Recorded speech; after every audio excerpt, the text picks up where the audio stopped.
In this video, let's talk about how to use the Coinbase Earn feature.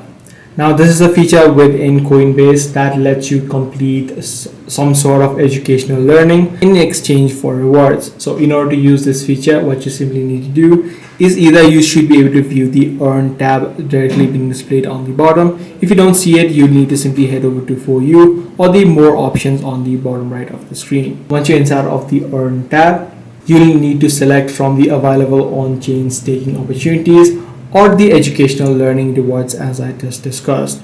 The Coinbase has its earning programs divided into two main categories, which is the high yield staking for holding assets or the learning reward. So either you want the high yield staking for holding your assets or you want to go through the learning modules. It is completely up to you. If you're trying to go through the earning route, you should be able to find different learning courses or educational platforms within this. For example, this is one, which is Get ETH on Base. You can simply tap on Start Quest and you'd be able to complete this and you should be able to earn rewards. So that's basically all there is to it. If this video was helpful to you, be sure to subscribe. I'm going to see you in the next one.